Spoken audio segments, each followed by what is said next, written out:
പുൽക്കൊടിയാമെൻ്റെ മാനസത്തിൽ ഒരു പുൽക്കൂടു ഞാനൊരുക്കാം. പുൽക്കൊടിയാമെൻ്റെ മാനസത്തിൽ ഒരു പുൽക്കൂടു ഞാനൊരുക്കാം. ക്ഷണികമാണെന്നുടെ ജീവിതമെങ്കിലും നാഥൻ പിറക്കുമ്പോൾ പൂർണ്ണമാകും.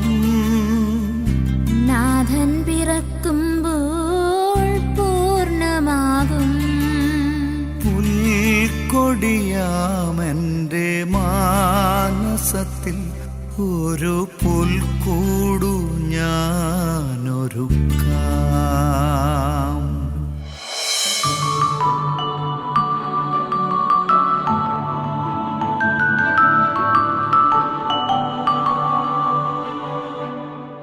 ഈശോ മിശിഹായിക്ക് സ്തുതിയായിരിക്കട്ടെ.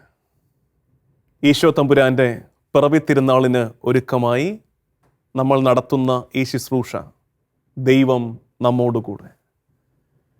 സ്വർഗത്തിൻ്റെ മഹിമ പ്രതാപങ്ങളെ വിട്ടുപേക്ഷിച്ച് പുത്രൻ സ്വർഗം തുളുമ്പി ഭൂമിയിലേക്ക് പെയ്തിറങ്ങിയതിൻ്റെ ഓർമ്മ പെരുന്നാൾ നമ്മൾ ഒരുമിച്ച് ആഘോഷിക്കുകയാണ്.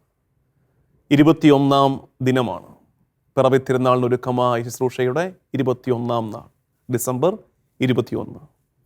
ഈ ദിവസങ്ങളിലൊക്കെ നമുക്കായി ഈ ശുശ്രൂഷ പകർന്നു നൽകിയവരെ നമുക്ക് നന്ദിയോടെ ഓർക്കാം.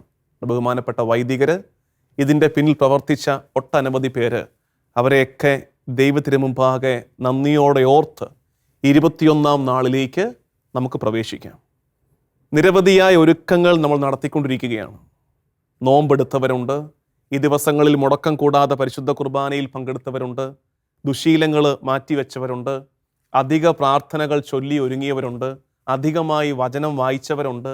അങ്ങനെ പല വിധത്തിൽ ഒരുങ്ങി അതൊക്കെ ആത്മീയമായ ഒരുക്കം. അതിനോടൊപ്പം തന്നെ ബാഹ്യമായ ഒരുക്കങ്ങളൊക്കെ നടക്കുന്നുണ്ട്. നക്ഷത്രങ്ങൾ തൂക്കുന്നു, പുൽക്കൂടൊരുക്കുന്നു. അങ്ങനെ ക്രിസ്മസ് നമുക്ക് വലിയ ഒരുക്കത്തിൻ്റെയും ആഘോഷത്തിൻ്റെയും ദിവസമാണ്. അതിലേക്ക് നമ്മളിങ്ങനെ ഒരുങ്ങിക്കൊണ്ടിരിക്കുകയാണ്. ഇനി വരുന്ന 3 നാൾ 21, ഇന്ന് 22, 22, 23, ഈ 3 ദിവസം നിങ്ങളോടൊപ്പം ഈ ശുശ്രൂഷയിൽ ഞാനും പങ്കുചേരുമ്പോൾ നമ്മൾ ധ്യാനിക്കാൻ പോകുന്ന ഈ 3 ദിവസം കൊണ്ട് ധ്യാനിച്ചെടുക്കാൻ പോകുന്ന ഒരു വിഷയത്തെ ആദ്യമേ തന്നെ അവതരിപ്പിക്കട്ടെ. അതിനുശേഷം നമ്മൾ ഇന്നത്തെ ചിന്തയിലേക്ക് പ്രവേശിക്കും. നിങ്ങൾ ഇത് കേട്ടുകൊണ്ടിരിക്കുന്ന മുറയ്ക്ക് ഒന്ന് ഉത്തരം പറഞ്ഞു നോക്കുക. ഈശോയുടെ പിറവിയുമായി ബന്ധപ്പെട്ട സ്ഥലപ്പേരുകളൊക്കെ ഓർത്തേ. ഈശോയുടെ പിറവിയുമായി ബന്ധപ്പെട്ട് സുവിശേഷത്തിൽ നമ്മൾ വായിക്കുന്ന വിവിധ സ്ഥലങ്ങളുടെ പേരുകളൊക്കെ ഒന്ന് ഓർത്തെടുക്ക്. 2-3 പേര് ഒരുമിച്ചിരുന്നാണ് ഈ ശുശ്രൂഷയിൽ പങ്കെടുക്കുന്നതെങ്കിൽ മൊബൈലിൽ അത് സാധ്യമാകില്ല. TV-യിലാണ് കാണുന്നതെങ്കിൽ അങ്ങോട്ടും ഇങ്ങോട്ടും വേഗം അത് പറഞ്ഞു. ഒരു പതിവ് രീതിയാണ്, നിങ്ങൾക്ക് അറിയാം. ചോദ്യം ചോദിച്ച് ഉത്തരം പറഞ്ഞ് നമുക്ക് പോകാം. അപ്പോൾ ഈശോയുടെ പിറവിയുമായി ബന്ധപ്പെട്ട സ്ഥലപ്പേരുകൾ പറയുന്നുണ്ടെന്ന് വിചാരിക്കുന്നു. ഞാനും കൂടാം. പ്രധാനപ്പെട്ട സ്ഥലപ്പേരുകൾ ഏതൊക്കെയാണ്? നസ്രത്ത്, ബേത്ലഹേം, ഈജിപ്ത്. നസ്രത്ത്, ബേത്ലഹേം, ഈജിപ്ത്. ഇതിനകത്ത് രസമുള്ള കാര്യം, ഒരു നേറ്റിവിറ്റി ട്രയാങ്കിൾ ഉണ്ട്. ഈശോയുടെ പിറവിയുമായി ബന്ധപ്പെട്ട് ഒരു ത്രികോണം നമുക്ക് കാണാൻ പറ്റും. സ്ഥലങ്ങളുടെ ത്രികോണം കാണാൻ പറ്റും. എല്ലാം ആരംഭിച്ചത് എവിടെ നിന്നാണ്? പറയാം, നസ്രത്തിൽ നിന്നും. മംഗളവാർത്ത ലഭിച്ചത് നസ്രത്തിൽ വെച്ചാണ്. അപ്പോൾ ഒന്നാമത്തെ പോയിന്റ് നസ്രത്തിൽ ആരംഭിച്ചത്. പിന്നീട് തുടർന്ന് എങ്ങോട്ടാണ്? അടുത്ത സ്ഥലപ്പേരേതാണ്? പിന്നീട് ബേത്ലഹേം. നസ്രത്തിൽ നിന്ന് അവർ ബേത്ലഹേമിലേക്ക് യാത്ര ചെയ്തു. അടുത്ത പോയിന്റാണ്, ത്രികോണത്തിൽ 2ാമത്തെ പോയിന്റിലെത്തിയിരിക്കുകയാണ്. നസ്രത്ത്, ബേത്ലഹേം. ബേത്ലഹേമിൽ നിന്ന് അവരെങ്ങോട്ട് പോയി? ബേത്ലഹേമിൽ നിന്ന് അവർ ഈജിപ്തിലേക്ക് പോയി. 3ാമത്തെ പോയിന്റ് എത്തി, ഈജിപ്ത്. ഇനി ഈജിപ്തിൽ നിന്ന് എങ്ങോട്ട് പോയി? ഈജിപ്തിൽ നിന്ന് തിരിച്ചു വീണ്ടും നസ്രത്തിൽ വന്ന് സെറ്റിൽ ചെയ്തു. അപ്പോൾ ഒരു ത്രികോണം ഫോം ചെയ്ത് കണ്ടോ? നേറ്റിവിറ്റി ട്രയാങ്കിൾ എന്നതിനെ വിളിക്കാം. ഈശോയുടെ പിറവിയുമായി ബന്ധപ്പെട്ട സ്ഥലങ്ങളിലൂടെയുള്ളൊരു യാത്ര. ഒന്നാമത്തത് നസ്രത്ത്, 2ാമത്തത് ബേത്ലഹേം, 3ാമത്തത് ഈജിപ്ത്. വീണ്ടും എവിടെ വന്നവർ താമസിക്കുന്നു? നസ്രത്തിൽ വന്ന് തിരുക്കുടുംബം സെറ്റിൽഡ് ആകുന്നു.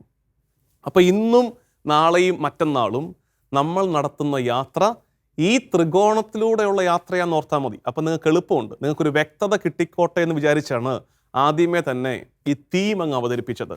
ഇന്ന് നമ്മൾ നസ്രത്തിനെ ധ്യാനിക്കും, നാളെ നമ്മൾ ബേത്ലഹേം ധ്യാനിക്കും, മറ്റന്നാൾ ഈജിപ്ത് ധ്യാനിക്കും.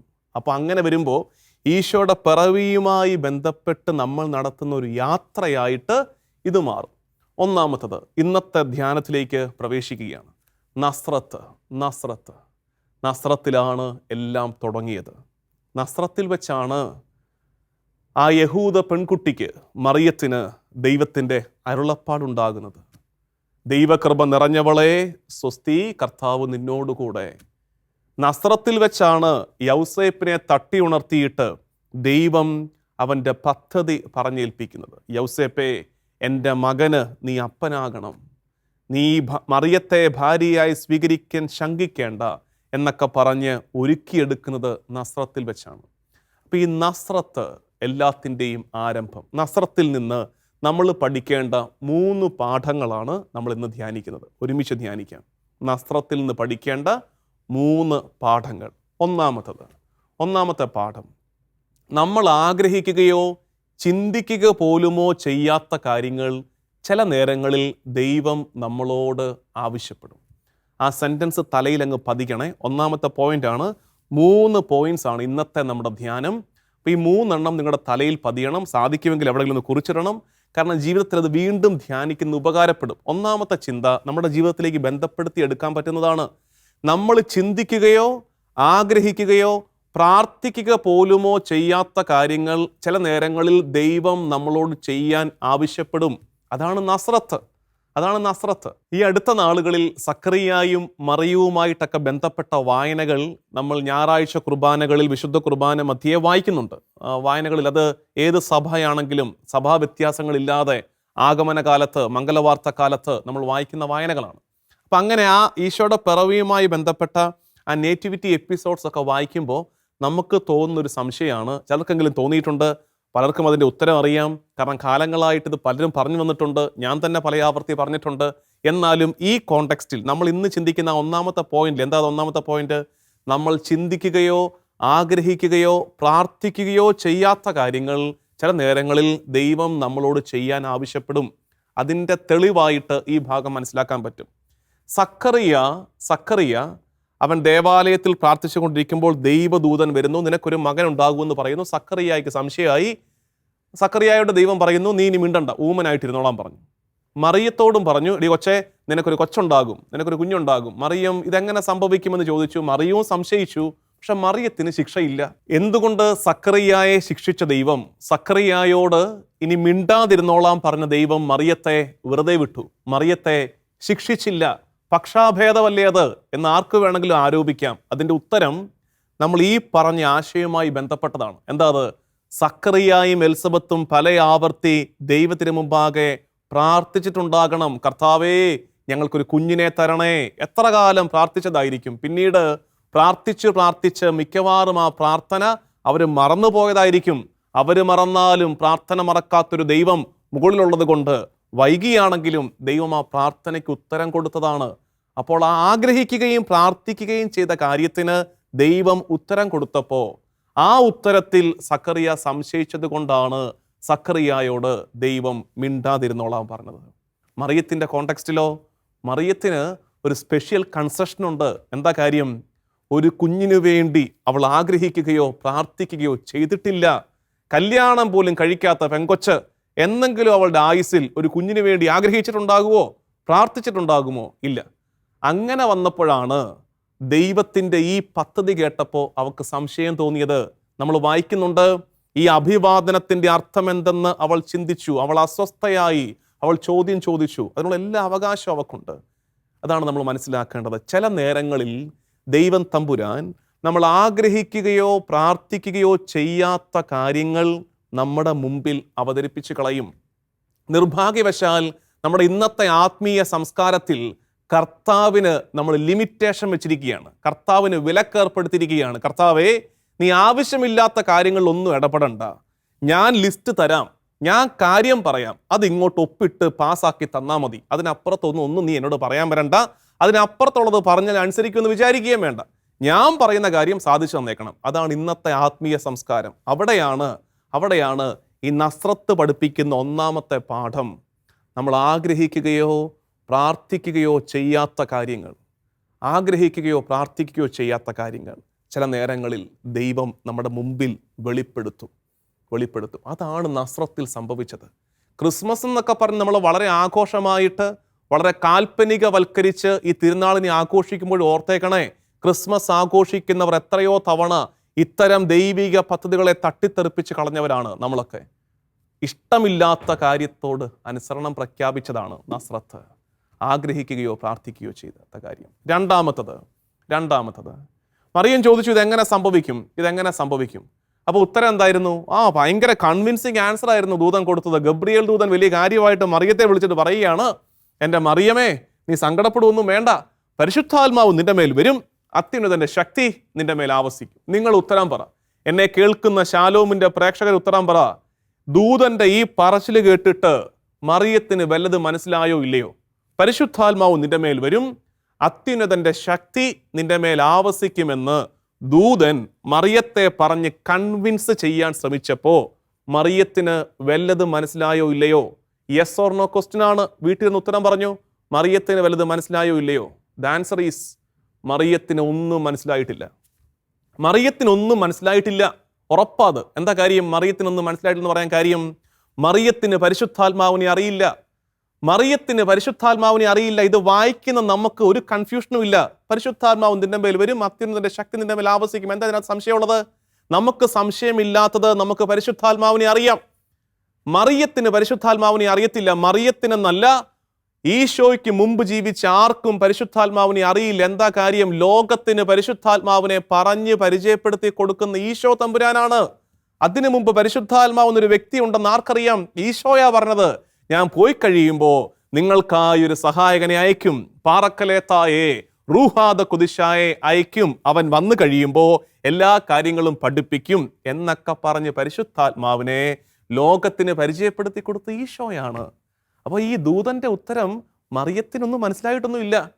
മനസ്സിലാകാത്തപ്പോഴും മറിയം പറഞ്ഞു, ഇതാ കർത്താവിൻ്റെ ദാസി. അപ്പൊ എന്താ നസ്രത്ത് പഠിപ്പിക്കുന്ന രണ്ടാമത്തെ പാഠമെന്നറിയാമോ? എല്ലാം മനസ്സിലായില്ലെങ്കിലും എല്ലാം എൻ്റെ യുക്തിക്ക് നിരക്കുന്നതല്ലെങ്കിലും ദൈവത്തിൻ്റെ കയ്യിൽ ഒരു പദ്ധതി ഉണ്ടെന്നുള്ള വിശ്വാസത്തിൽ അങ്ങ് സമ്മതിച്ചേക്കണം. ഈ രണ്ട് ശൈലി നമുക്ക് പാവയ്ക്കാനീര് കുടിക്കുന്നത് പോലാണ്. നമ്മുടെ ഇന്നത്തെ പ്രോസ്പെരിറ്റി ഗോസ്പലിൻ്റെ ഒരു കാലത്ത്, എൻ്റെ ഇഷ്ടങ്ങളെ സാധിച്ചു തരുന്നൊരു ദൈവത്തെ മനസ്സിലാക്കുന്ന ഒരു കാലത്ത്, ഞാൻ ഈ പറഞ്ഞ രണ്ട് കാര്യങ്ങളുണ്ടല്ലോ, അത് കയ്പുനീര് കുടിക്കുന്ന അനുഭവമായിരിക്കും നമുക്ക്. പക്ഷെ അങ്ങനെ കുടിച്ചാലേ നസ്രത്ത് സംഭവിക്കുകയുള്ളൂ. അല്ലാത്തിടത്തോളം കാലം നസ്രത്ത് നടക്കില്ല. ഒന്നാമത്തത്, ഞാൻ ആഗ്രഹിക്കുകയോ പ്രാർത്ഥിക്കുകയോ ചെയ്യാത്ത കാര്യങ്ങൾ ദൈവം എന്നോട് ചെയ്യുമെന്ന് പറയും. അത് നമുക്ക് നല്ല ധാരണയുണ്ടാകണം. ഞാൻ ആഗ്രഹിക്കുകയോ പ്രാർത്ഥിക്കുകയോ ചെയ്യാത്ത കാര്യം പോലും എന്നോട് ദൈവം ആവശ്യപ്പെടും. അതാണ് നസ്രത്ത്. 2, എനിക്കെല്ലാം മനസ്സിലായില്ലെങ്കിലും, ചിലർ ഇന്ന് പറയുന്ന കേൾക്കാം, എല്ലാം എനിക്ക് മനസ്സിലായാൽ ഞാൻ അനുസരിക്കാം. അയ്യോടാ, വലിയ കാര്യമായി പോയി. എല്ലാം മനസ്സിലാക്കിയിട്ട് അനുസരിക്കുന്നതിനകത്ത് അനുസരണം അവിടെ പുണ്യം. അവിടെ അനുസരണം എങ്ങനെയാണ് പുണ്യമാകുന്നത്? അത് ആർക്കും ചെയ്യാൻ പറ്റുമല്ലോ. ദൈവവിശ്വാസം ഇല്ലാത്തവർ ചെയ്യുമല്ലോ. അവർക്ക് മനസ്സിലായ കാര്യം, അവർക്ക് അംഗീകരിക്കാൻ പറ്റുന്ന കാര്യം, അവർക്ക് ഇഷ്ടപ്പെട്ട കാര്യം അനുസരിക്കാൻ ഒരാൾക്ക് ദൈവവിശ്വാസം വേണമെന്നില്ലല്ലോ. അത് ആർക്കും പറ്റുമല്ലോ. അത്തരം കാര്യത്തിൽ അനുസരണം അങ്ങനെ പുണ്യമാകുന്നത്. അനുസരണം പുണ്യമാകുന്നത് എനിക്കങ്ങോട്ട് ഇത് വ്യക്തമായിട്ടില്ല. മറിയത്തിനെ പോലെ തന്നെയാണ്, എനിക്കങ്ങോട്ട് വ്യക്തമായിട്ടില്ല എന്തുവാ കർത്താവ് പറഞ്ഞതെന്ന്. പക്ഷെ എനിക്കൊരു കാര്യം മനസ്സിലായി, എൻ്റെ ദൈവത്തിന് ഒരു പദ്ധതിയുണ്ട്. ദൈവത്തിൻ്റെ പദ്ധതിയിലും ദൈവത്തിൻ്റെ ബുദ്ധിയിലും വിശ്വസിച്ചിട്ട് അവൾ പറഞ്ഞതാണ്, ഇതാ കർത്താവിൻ്റെ ദാസി എന്ന്. അല്ലാതെ എല്ലാം മനസ്സിലാക്കിയിട്ട് പറഞ്ഞതല്ല. അതുകൊണ്ട് ചില നേരങ്ങളിൽ നമുക്കും അതിന് കഴിയണം. നസ്രത്ത് പഠിപ്പിക്കുന്ന രണ്ടാമത്തെ പാഠമാണ്, എല്ലാം മനസ്സിലാകാത്തപ്പോഴും കർത്താവിൻ്റെ പദ്ധതിക്ക് മുമ്പിൽ എളിമപ്പെട്ട്, ഇതാ കർത്താവിൻ്റെ ദാസി, ഇതാ കർത്താവിൻ്റെ ദാസൻ എന്ന് പറയുന്നിടത്താണ് നസ്രത്ത് എന്നോർത്തേക്കണേ. മൂന്നാമത്തെ ചിന്ത, ദൈവത്തിൻ്റെ പദ്ധതിയോട്, ദൈവ തിരുവിഷ്ടത്തോട് ഒരാൾ പറയുന്ന യെസ് അയാളെ മാത്രമല്ല ബാധിക്കുന്നത്, അത് ഒരുപാട് പേർക്ക് അനുഗ്രഹമായിട്ട് മാറും. ചിന്തിച്ചേ, ദൈവിക പദ്ധതിയോട് ഒരൊറ്റ ഒരാൾ പറയുന്ന യെസ് അയാളെ മാത്രമല്ലത് ബാധിക്കുന്നത്, ഒരുപാട് പേരെ ബാധിക്കും. അതുപോലെ തന്നെയാണ് ദൈവത്തിൻ്റെ പദ്ധതിയോട് ഒരാൾ പറയുന്ന നോ ഒരാളെ മാത്രമല്ല ബാധിക്കുന്നത്, ഒട്ടനവധി പേരെ ബാധിക്കും. ഈ നമ്മുടെ ഈ ക്രിസ്മസിൻ്റെ കാലമാണ്, ആ സമയത്ത് പീഠാനുഭവ വെള്ളിയാഴ്ചയെക്കുറിച്ച് പറയുന്ന മോശമാണ്, എന്നാൽ ഇത് മനസ്സിലാക്കാൻ വേണ്ടി പറഞ്ഞു തരാം. സീറോ മലബാർ സഭയിലെ പീഠാനുഭവ വെള്ളി കർമ്മങ്ങളിൽ സുന്ദരമായൊരു ഗാനമുണ്ട്. എന്താണെന്നറിയാമോ? പുതിയതാണ്, നമ്മൾ പരിഷ്കരിച്ച് കൊണ്ടുവന്ന ടെക്സ്റ്റിൽ പുരാതന ഗീതത്തെ നമ്മൾ വീണ്ടും കണ്ടുപിടിച്ച് ടെക്സ്റ്റിൽ ഉൾപ്പെടുത്തിയിരിക്കുന്നതാണ്. അത് വളരെ അർത്ഥവത്താണ്. നമ്മൾ ഈ സ്ലീവായോ, ദുഃഖവെള്ളിയാഴ്ച, പീഠാനുഭവ വെള്ളിയാഴ്ച സ്ലീവായോ, ഈശോയുടെ പാസ്കൽ രൂപമോ ഒക്കെ എടുത്തിട്ട് ഈ നഗരി കാണിക്കലായിട്ട് പുറത്തേക്ക് ഇറങ്ങുമ്പോൾ നമ്മൾ പാടുന്നൊരു പാട്ടുണ്ട്. പുതിയതാണ്, ഞാൻ പറഞ്ഞു എല്ലാവർക്കും പരിചയമുണ്ടോയെന്ന് എനിക്ക് അറിഞ്ഞുകൂടാ, പക്ഷെ നമ്മുടെ ഒഫീഷ്യൽ ടെക്സ്റ്റിലുണ്ടത്. അത് പഴയ ഗീതത്തെ റീഇൻസ്റ്റാൾ ചെയ്തതാണ്. ആ പാട്ടിൻ്റെ അർത്ഥം ഇതാണ്, അർത്ഥം പറയാം. ഉണരുക വേഗം ആദാമേ നീ, ഉണരുക വേഗം ആദാമേ നീ, കാണുക നിനക്കായി ദാ പുത്രൻ കുരിശിൽ മരിച്ചിരിക്കുന്നു. നോഹയെ ഉണരുക നീ കാണ്, നിനക്ക് വേണ്ടി കൂടെ കർത്താവ് തമ്പുരാൻ കുരിശിൽ മരിച്ചിരിക്കുന്നു. അബ്രാഹാമേ ഉണരുക നീ, കാണ നീ, കർത്താവ് നിനക്ക് വേണ്ടി മരിച്ചിരിക്കുന്നു. എന്താ അർത്ഥം എന്നറിയാമോ?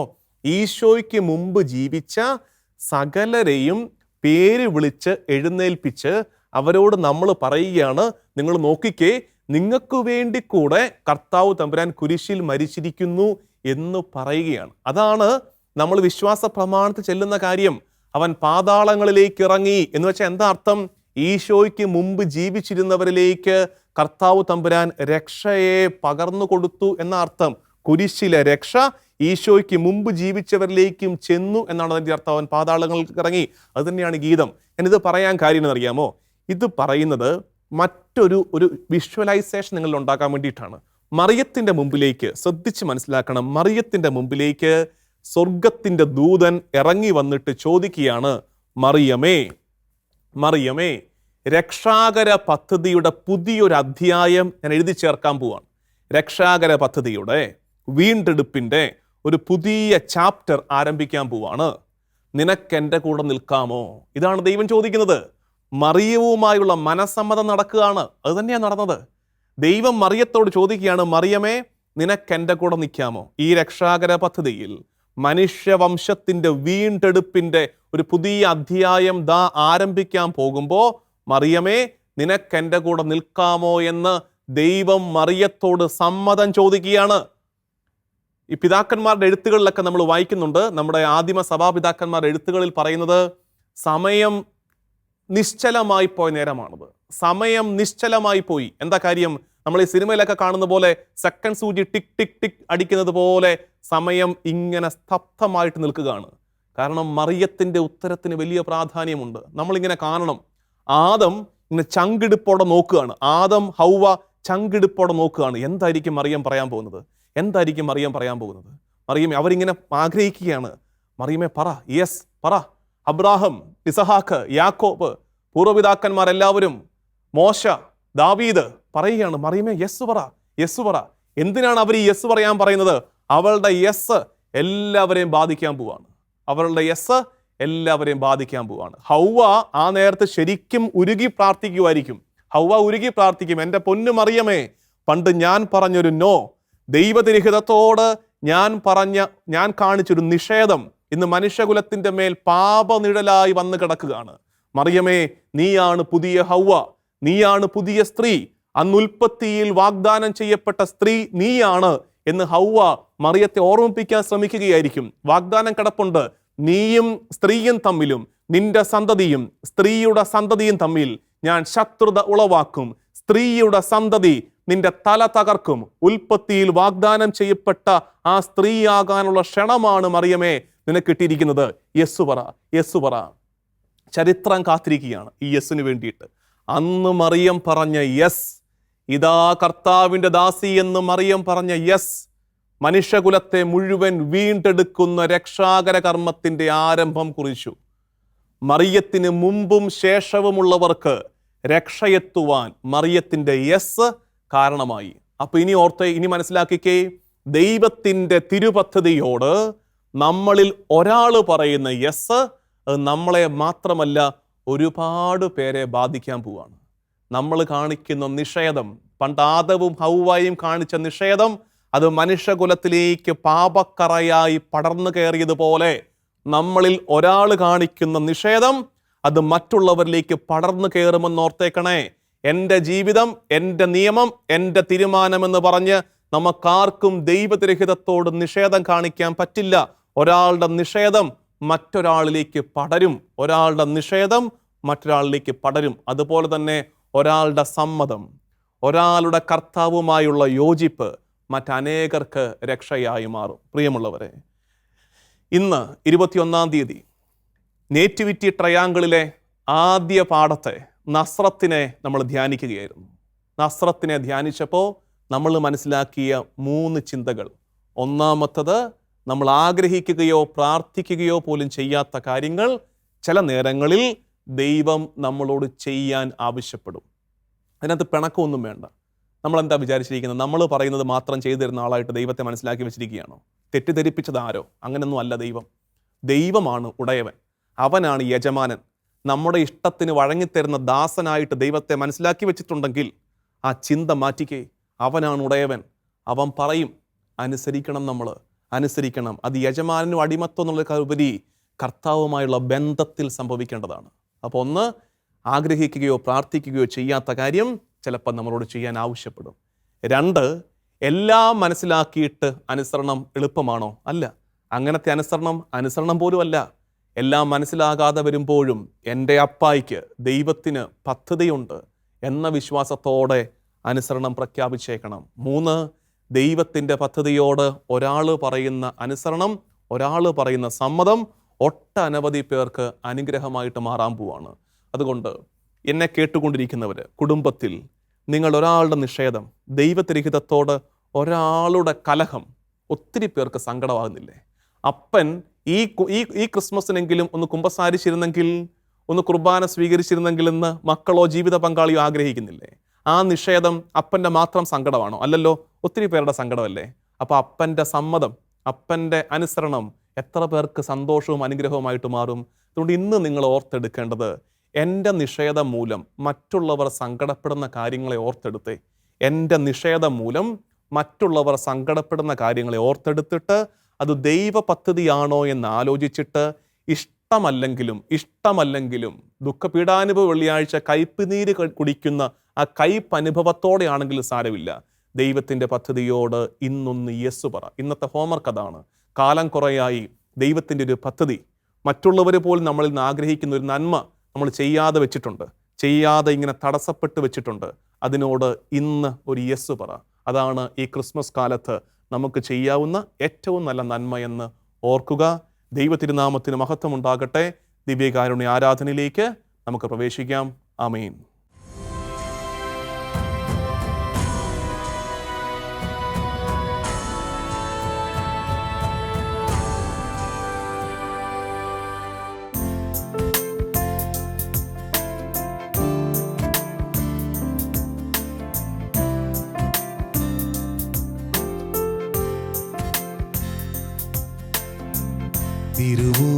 തിരുവോസ്തിരൂപനായി എന്നിൽ അണയുന്ന കാരുണ്യരൂപൻ ഈശോ.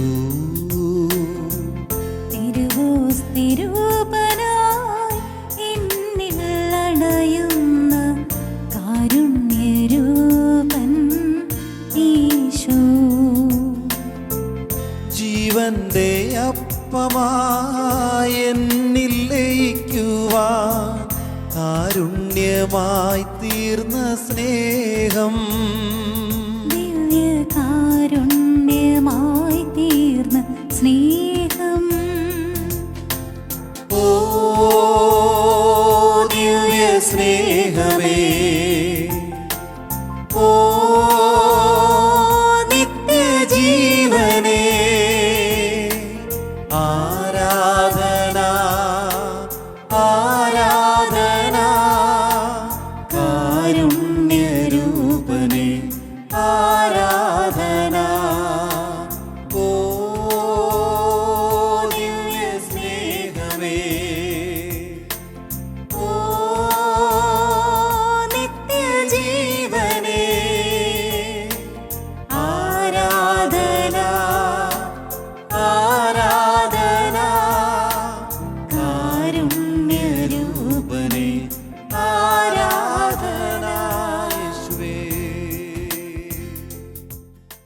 ഈശോയെ, എൻ്റെ കർത്താവും ദൈവവുമായവനെ, നിനക്ക് ആരാധന. ഈശോ, നിന്റെ പിറവി തിരുനാളിന് ഒരുങ്ങുന്ന 25 നോമ്പിൻ്റെ ഈ കാലത്തിലൂടെ ഞാൻ കടന്നു പോകുമ്പോൾ അധികമായി പ്രാർത്ഥിക്കുവാൻ, നിന്റെ വചനം കേട്ട് അധികമായി തിരുപ്പിറവിക്ക് ഒരുങ്ങുവാൻ ഞങ്ങളെ സഹായിക്കുന്ന ദൈവം നമ്മോടുകൂടെ എന്ന ഈ ശുശ്രൂഷയോർത്ത് നിനക്ക് നന്ദി പറഞ്ഞ് നിന്നെ ഞങ്ങൾ ആരാധിക്കുന്നു. കർത്താവേ, ഈ കഴിഞ്ഞ ദിവസങ്ങളിലൊക്കെ ഈ ശുശ്രൂഷയിൽ പങ്കെടുക്കാൻ ഞങ്ങൾക്കിട വന്നത് ഞങ്ങളുടെ മേന്മ കൊണ്ടോ മെച്ചം കൊണ്ടോ അല്ല, മറിച്ച് ഇപ്പോഴും നീ ഞങ്ങളെ നിന്നിലേക്ക് ആകർഷിക്കുന്നത് കൊണ്ടാണെന്ന് ഞങ്ങൾ തിരിച്ചറിയുന്നു. തിരക്കുകൾക്കിടയിൽ, ഒരുപാട് വ്യഗ്രതകൾക്കിടയിൽ ഒരല്പം നേരം തിരുമുമ്പാകെ ഇരിക്കാൻ എനിക്ക് തോന്നുന്നത് നീ എന്നെ എപ്പോഴും ചേർത്ത് പിടിക്കുന്നത് കൊണ്ടാണെന്ന് ഞാൻ തിരിച്ചറിയുന്നു. കർത്താവേ, അങ്ങനെ ഒരു ആകർഷണം ഇല്ലാതാകുന്ന കാലത്തെ ഞാൻ ഭയപ്പെടുന്നു. എൻ്റെ അന്ത്യം വരെയും എൻ്റെ ആയുസ്സിൻ്റെ ഒടുക്കം വരെയും നിന്റെ തിരുമുമ്പാകെ വന്നിരിക്കുവാൻ തക്കവിധം എന്നിൽ ഒരു ആകർഷണം നീ നിരന്തരം സമ്മാനിക്കണമേ. ഈശോ, എൻ്റെ എല്ലാ പ്രാർത്ഥനകളെയും എൻ്റെ എല്ലാ സങ്കടങ്ങളെയും തിരുമുമ്പാകെ ദിവ്യകാരുണ്യ ചുവട്ടിൽ സമർപ്പിച്ച്, ദിവ്യകാരുണ്യമേ, നിനക്ക് ഞങ്ങൾ ഒരുമിച്ച് ആരാധന കരയറ്റട്ടെ.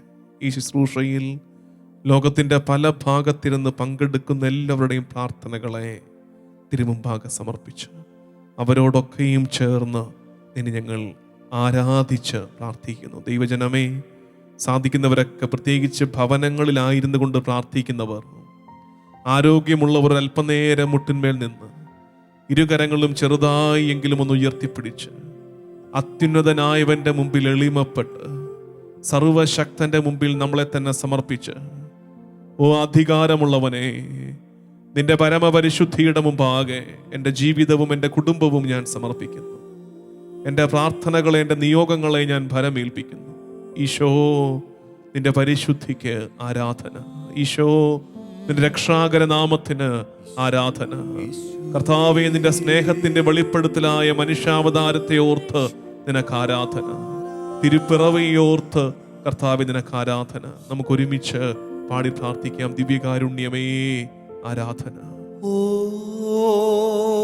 ദിവ്യ സ്നേഹമേ, ഓ നിത്യജീവനേ, ആരാധന ആരാധന, കാരുണ്യരൂപനേ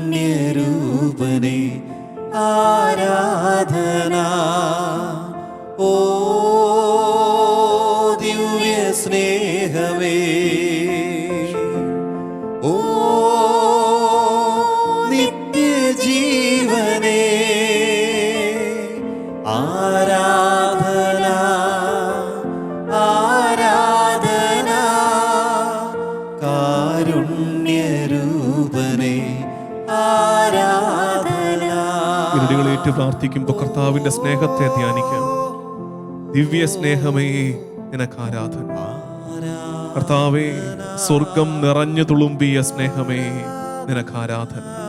നിത്യജീവനേ, ഞങ്ങൾക്ക് നിത്യജീവൻ നൽകുവാനായി സ്വർഗം വെടിഞ്ഞ് ഭൂമിയിലേക്ക് ഇറങ്ങി ബേത്ലഹേമിൽ അപ്പത്തിന്റെ ഭവനത്തിൽ മനുഷ്യകുലത്തിന് പാപപരിഹാരത്തിന്റെ വിമോചനത്തിന്റെ അപ്പമായി പിറന്നു വീണവനെ, നിനക്ക് ആരാധന. ഒരിക്കൽ കൂടെ ദൈവജനമേ, നമുക്ക് ഒരുമിച്ച് ദിവ്യ സ്നേഹമേ, നിത്യജീവനേ, ദിവ്യ കാരുണ്യമേ, നിനക്ക് ആരാധന പാടി പ്രാർത്ഥിക്കാം. ഓ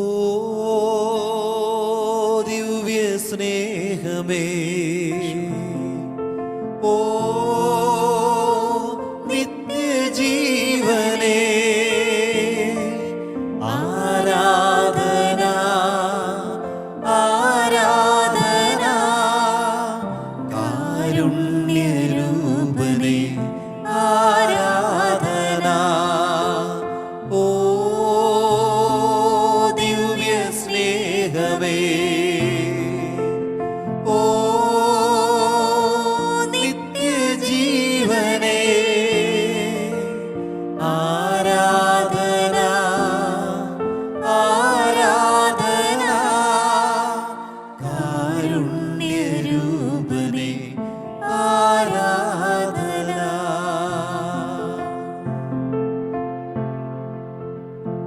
ഈശോയെ, നിന്റെ പിറവിയുമായി ബന്ധപ്പെട്ട സ്ഥലങ്ങളെ ഞങ്ങൾ ധ്യാനിച്ച് തുടങ്ങുകയായിരുന്നു.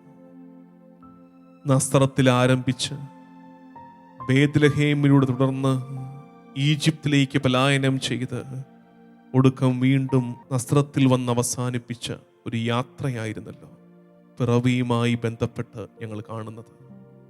കർത്താവേ, ഇന്ന് ഈ 21-ാം നാൾ ഞങ്ങൾ ധ്യാനിച്ചത് നസ്രത്തിനെയാണ്.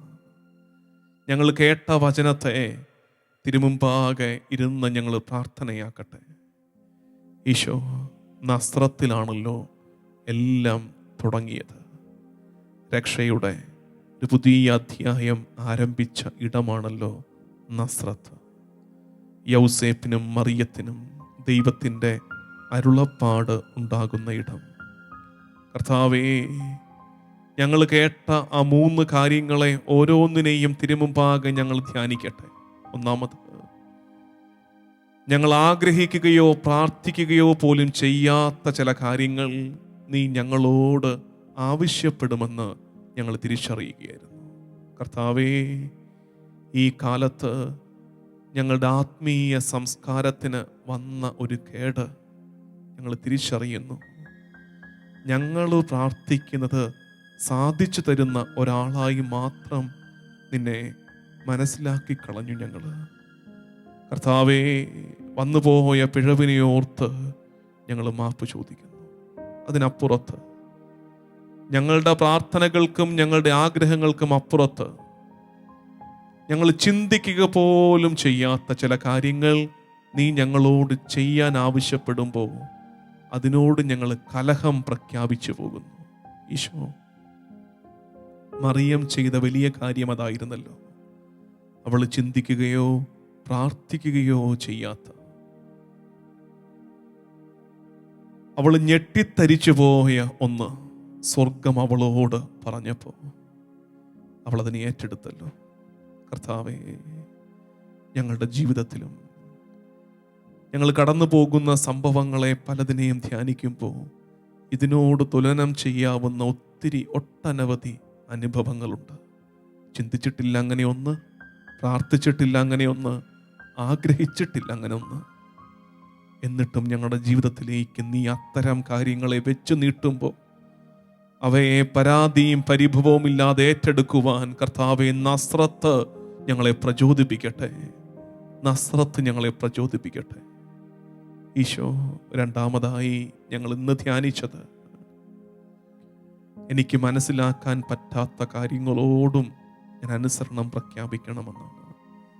കർത്താവെ, കുടുംബത്തിലാകട്ടെ, സഭയിലാകട്ടെ, സമൂഹത്തിലാകട്ടെ, ഞങ്ങൾ അനുസരിക്കുന്നത് ഞങ്ങൾക്കിഷ്ടമുള്ള കാര്യങ്ങളാണ്. ആരെങ്കിലുമൊക്കെ ഞങ്ങൾക്ക് യോജിക്കാനും ഞങ്ങൾക്കിഷ്ടമുള്ളതുമൊക്കെ ഞങ്ങളോട് പറഞ്ഞാൽ ഒരു വേള ഞങ്ങൾ അനുസരിച്ചേക്കും. ഇഷ്ടമില്ലാത്തവയെ അനുസരിക്കാൻ, ഞങ്ങൾക്ക് മനസ്സിലാകാത്തതിനെ അനുസരിക്കാൻ ബുദ്ധിമുട്ടാണ് കർത്താവേ. എല്ലാം മനസ്സിലാക്കിയും എല്ലാം ഇഷ്ടപ്പെട്ടും അനുസരിക്കുന്നിടത്ത് അനുസരണം പുണ്യമല്ലെന്ന് ഞങ്ങൾ ഇനി എന്നാണ് തിരിച്ചറിയുന്നത്?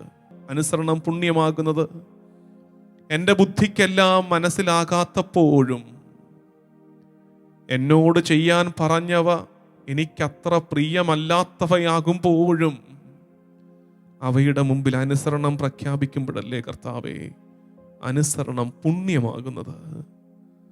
മറിയത്തിൻ്റെ അനുസരണത്തിൻ്റെ പ്രത്യേകത അതായിരുന്നല്ലോ. അവൾക്ക് വലിയ വ്യക്തതയൊന്നും കിട്ടിയില്ല. എന്താണ് ദൈവത്തിൻ്റെ പദ്ധതി എന്ന് അവളുടെ ബുദ്ധിയിൽ അവൾക്ക് മനസ്സിലാക്കാൻ കഴിഞ്ഞിട്ടുമില്ല. പിന്നെ മറിയത്തിന് ഒന്ന് മനസ്സിലായി, എൻ്റെ ദൈവത്തിന് ഒരു പദ്ധതിയുണ്ട്. എൻ്റെ ദൈവത്തിന് ഒരു പദ്ധതിയുണ്ടെന്നും ആ പദ്ധതിയെക്കുറിച്ച് എൻ്റെ ദൈവത്തിന് നല്ല വ്യക്തതയുണ്ടെന്നും തിരിച്ചറിഞ്ഞ നിമിഷത്തിൽ അവൾ പറഞ്ഞതല്ലേ, ഇതാ കർത്താവിൻ്റെ ദാസി എന്ന്. കർത്താവേ, ചില നേരങ്ങളിൽ നിന്റെ പദ്ധതിയിലും നിന്റെ ബുദ്ധിയിലും വിശ്വസിച്ച് അനുസരണം പ്രഖ്യാപിക്കുവാൻ നസ്രത്ത് ഞങ്ങളെ പ്രചോദിപ്പിക്കട്ടെ. ഈശോ, കുടുംബങ്ങളിലൊക്കെ ടെൻഷൻ അത് തന്നെയാണ് കർത്താവേ. അപ്പം പറയുന്നത് മകന് അങ്ങോട്ട് ഉൾക്കൊള്ളാൻ പറ്റുന്നില്ല, ഉൾക്കൊള്ളാത്തവ അനുസരിക്കുന്നില്ല.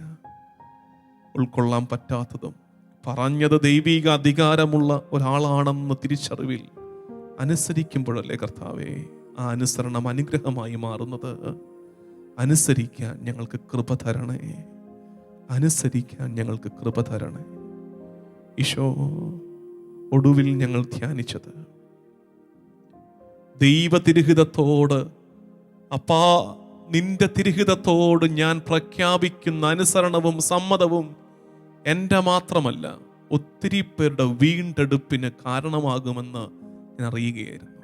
മറിയം ദൈവേഷ്ടത്തോട് പറഞ്ഞ യെസ് മനുഷ്യകുലത്തിൻ്റെ മുഴുവൻ വീണ്ടെടുപ്പിൻ്റെ കഥയുടെ ആരംഭമായതുപോലെ നിന്റെ തിരുഹിതത്തോട് അപ്പനായ ഞാൻ പറയുന്നൊരു യെസ് എൻ്റെ കുടുംബത്തിൻ്റെ വീണ്ടെടുപ്പിൻ്റെ ആരംഭമാകുമല്ലോ. അമ്മ പറയുന്ന യെസ് വീണ്ടെടുപ്പിൻ്റെ ആരംഭമാകുമല്ലോ. ജീവിത പങ്കാളി പറയുന്ന യെസ് മറ്റാർക്കൊക്കെയോ അനുഗ്രഹത്തിന് കാരണമായി തുടങ്ങുമല്ലോ. ഈശോയേ, എൻ്റെ നിഷേധം മൂലം നിന്റെ തിരുഹിതത്തോട് ആമേൻ പറയാൻ മടിച്ച് ദൈവിക പദ്ധതിയോട് കലഹിച്ച് ഞാൻ നിൽക്കുന്നത് മൂലം മറ്റുള്ളവരിലേക്കും എത്തേണ്ട രക്ഷ തടസ്സപ്പെടുകയാണെന്ന് തിരിച്ചറിയുവാൻ എളിമയോടെ നിന്റെ അധികാരത്തെ, നിന്റെ പദ്ധതിയെ വിശ്വസിച്ചേറ്റു പറഞ്ഞ് നിന്റെ വാഗ്ദാനങ്ങൾ നിറവേറ്റപ്പെടും എന്ന് വിശ്വസിച്ച് ആമേൻ പറയുവാനുള്ള കൃപ ഞങ്ങൾക്ക് നൽകണമേ. ഈശോയെ, ഇന്ന് ഈ ആരാധനയിൽ ചങ്കുലഞ്ഞ് പങ്കെടുക്കുന്ന എല്ലാവരുടെയും പ്രാർത്ഥനകളെ തിരുമുമ്പാകെ സമർപ്പിച്ച് ഞങ്ങൾ ഒരുമിച്ച് യാചിക്കുന്ന കൃപ ആമേൻ പറയുവാൻ. ആമേൻ എന്ന വാക്കിന്റെ അർത്ഥം അപ്രകാരം തന്നെ ആയിരിക്കട്ടെ, ദൈവ തിരുഹിതം അപ്രകാരം തന്നെ നടപ്പിലാകട്ടെ എന്ന് പറയുന്ന ഒരു ആമേൻ തിരുമുഖത്തേക്ക് നോക്കി പറയുവാൻ ഞങ്ങളെ നീയൊന്ന് ബലപ്പെടുത്തണമേ കർത്താവേ. നമുക്ക് പ്രാർത്ഥിക്കാം. ദൈവം നൽകും വാഗ്ദത്തങ്ങൾ, ആമേൻ ആമേൻ.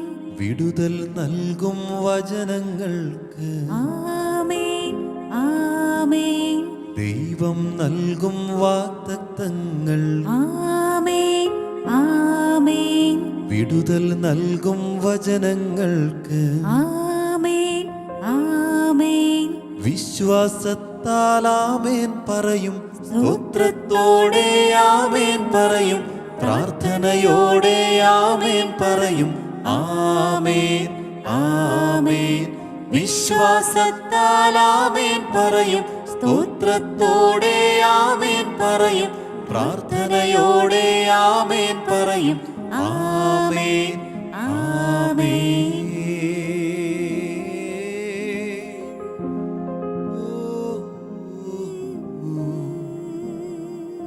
ദൈവജനമേ, ഇന്നീ നേരവും കർത്താവിൻ്റെ പദ്ധതികളോട് ആമേൻ പറയാൻ കഴിയാതെ പോകും നമ്മുടെ കുറവിനെ ഓർത്തെടുത്ത് ഇന്ന് ഈശോയുടെ ആശീർവാദം സ്വീകരിക്കാൻ ഒരുങ്ങുന്നതിന് മുമ്പ് നമുക്ക് ഈരടി ഏറ്റുപറഞ്ഞ് കർത്താവിന് വാക്ക് കൊടുക്കാം. കർത്താവേ, വിശ്വാസത്തോടെ ഞങ്ങൾ ആമേൻ പറയട്ടെ. എന്ത് വിശ്വാസത്തോടെ?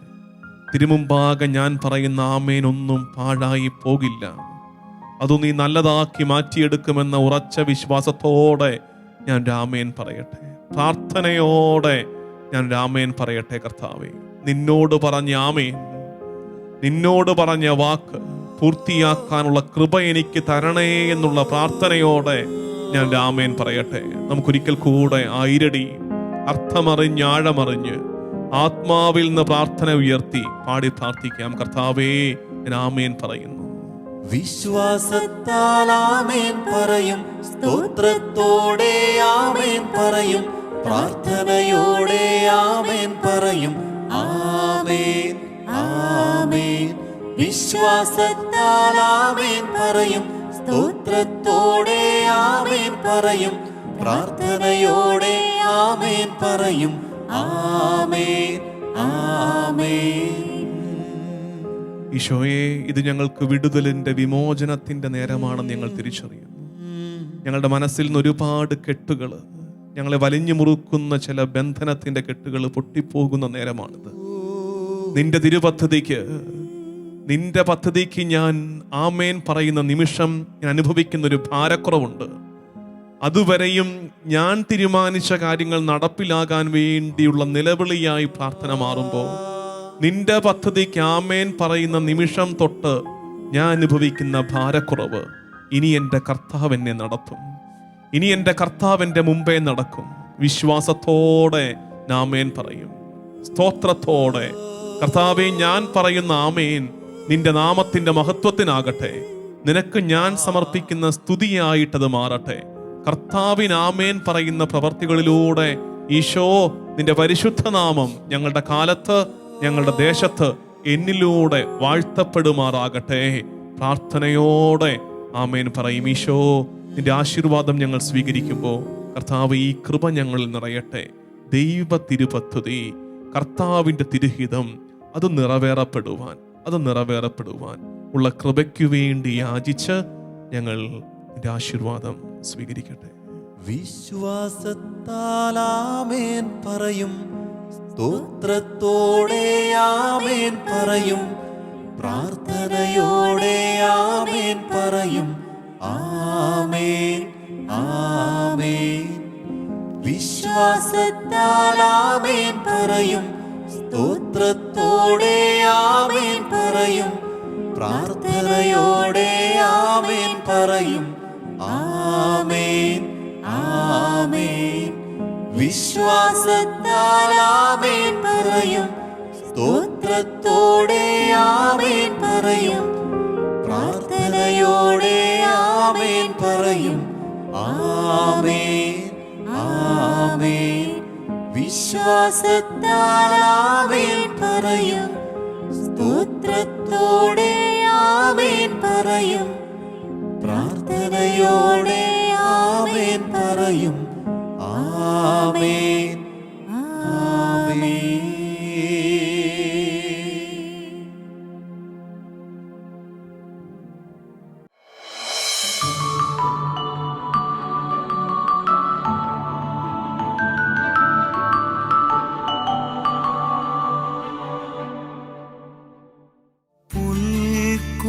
പുൽക്കൊടിയാമന്റെ മാനസത്തിൽ ഒരു പുൽക്കൂടു ഞാനൊരുക്കാം. പുൽക്കൊടിയാമെന്റെ മാനസത്തിൽ ഒരു പുൽക്കൂടു ഞാനൊരുക്കാം. ക്ഷണികമാണെന്നുടെ ജീവിതമെങ്കിലും നാഥൻ പിറക്കുമ്പോൾ പൂർണ്ണമാകും. നാഥൻ പിറക്കും